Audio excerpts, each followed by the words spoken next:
एक बार सोचो, तुम एक ऐसे इंसान हो जिसने अपने शहर के सारे स्कूल वर्ल्ड क्लास बना दिए हो, रोड ठीक कर दिए हो, बिजली ठीक कर दी हो, लेकिन फिर एक दिन सडनली तुम्हारे हाथ में हथकड़ियां हो, तुम्हें जेल भेज दिया जाए और सभी तुम्हें क्रिमिनल कहने लगे। यही हुआ अरविंद केजरीवाल के साथ, लेकिन इसमें एक ट्विस्ट है। रिसेंटली कोर्ट ने साबित कर दिया कि ये सब इल्जाम झूठे हैं। The sitting Chief Minister of Delhi, Mr. Arvind Kejriwal, has been arrested. नमस्कार और सत श्री अकाल दोस्तों, आज हम बात करने जा रहे हैं एक ऐसी स्टोरी की जो मॉडर्न इंडियन पॉलिटिक्स का सबसे बड़ा कंट्रोवर्शियल चैप्टर है, दिल्ली लीकर स्कैम। और मैं दावा करता हूं इस वीडियो के एंड तक तुम्हारा दिमाग एकदम चकरा जाएगा, क्योंकि ये सिर्फ एक लीकर स्कैम की बात नहीं है। ये बात है पावर की, कॉन्स्पिरेंसी की और एक सिटिंग चीफ मिनिस्टर को बिना किसी सबूत के जेल भेजने की। तो चलते हैं सीधा फैक्ट्स पे।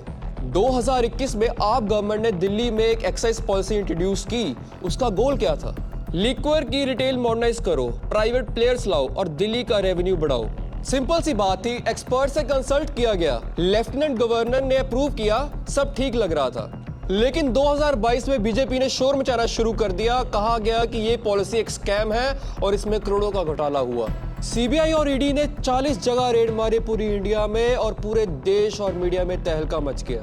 Big story breaking at this moment. Arvind Kejriwal has been arrested by the Enforcement Directorate. लेकिन दोस्तों एक बात बताओ, इतना बड़ा स्कैम और एक भी पैसा रिकवर हुआ नहीं? सोचने वाली बात है ना दोस्तों। अब आता है असली ड्रामा, अरेस्ट की बात करते हैं। फरवरी 2023 में मनीष सिसोदिया को गिरफ्तार किया गया। वो सिसोदिया जो दिल्ली के एजुकेशन सिस्टम को वर्ल्ड क्लास बना चुका था, वो ऑलमोस्ट 2 साल जेल में बैठे रहे, 2 साल बिना किसी कन्विक्शन के। फिर आया मार्च 2024 जब अरविंद केजरीवाल को अरेस्ट किया गया ईडी के द्वारा। ये इंडिया की हिस्ट्री में एक पहली बार हुआ कि जब एक सिटिंग चीफ मिनिस्टर को अरेस्ट किया गया, वो भी किसी सबूत के बिना। अब टाइमिंग देखो दोस्तों, अरविंद केजरीवाल को अरेस्ट किया गया मार्च 2024 में और जनरल इलेक्शन कब थे? कुछ ही हफ्ते बाद। ये एक कोइंसिडेंस था या एक स्ट्रेटजी थी? तो मित्रों, बटन दबाओ तब इतने गुस्से के साथ दबाना कि बटन यहाँ बाबतपुर में दबे, करंट शाहीन बाग के अंदर लगे। सुप्रीम कोर्ट ने अरविंद केजरीवाल को सितंबर 2024 में बेल दी और कहा कि उनका जेल में रहना उनके फंडामेंटल राइट्स का वायोलेशन है। तो दोस्तों एग्जैक्टली बीजेपी ने यहां क्या किया, यह समझना जरूरी है। ये एक मास्टर प्लान था पॉलिटिक्स का।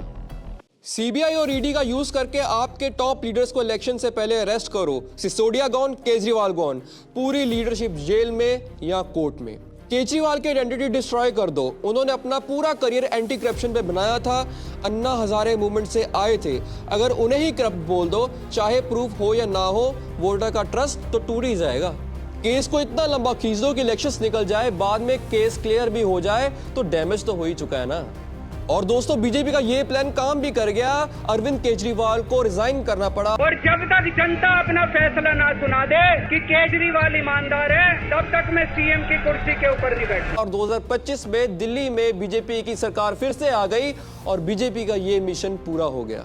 अब जब तक 70 साल से वो कर रहे थे ईवीएम हैक, तो कुछ नहीं हो रहा था। हमने कर लिया तो बुरा लग गया। ये सही है मामला। मुझे नहीं पता, ये जहाँ फाइल पे कहते हैं आप उठा लगा दो, मैं वहीं लगा दूँ। अब ये जाने और तुम जानो। और AQI एक ऐसा आपका टेम्परेचर है, आपको जो किसी भी इंस्ट्रूमेंट से पता चलता है। अब वो पार्ट जो मेन स्ट्रीम मीडिया बिल्कुल नहीं दिखा रही।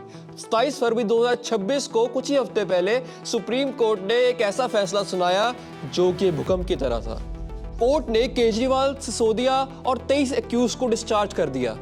जज ने लिटरली कहा ये केस प्री डिटरमाइंड ट्रैजेक्टरी पे चल रहा है, मतलब पहले कंक्लूजन निकाला गया और फिर प्रोब की गई। केजरीवाल और सिसोदिया से कोई भी एविडेंस बरामद नहीं हुआ। कोर्ट ने खुद सीबीआई इन्वेस्टिगेशन ऑफिसर के खिलाफ डिपार्टमेंटल इंक्वायरी का ऑर्डर कर दिया। और दोस्तों एक आदमी 2 साल जेल में रहता है और दूसरा 5 महीने जेल में रहता है, और दोनों की रेपुटेशन डैमेज हो जाती है और पार्टी इलेक्शन हार जाती है। Currently, they stand at 48 for the BJP, 22 for the Aam Aadmi Party and Congress at 0. और फिर कोर्ट आगे बाद में कहता है कि इस केस में कोई एविडेंस ही नहीं मिला। ये इंसाफ था या हमारा कानून सच में अंधा है? आपको क्या लगता है कमेंट्स में बताइए। अगर आपको लगता है कि ये वीडियो किसी और को देखनी चाहिए तो उसे जरूर भेजिए, क्योंकि सच खुद ट्रेंड कभी नहीं करता, we make it trend. Subscribe कीजिए, लाइक कीजिए, शेयर कीजिए और खुश रहिए और नेक्स्ट वीडियो में मिलते हैं।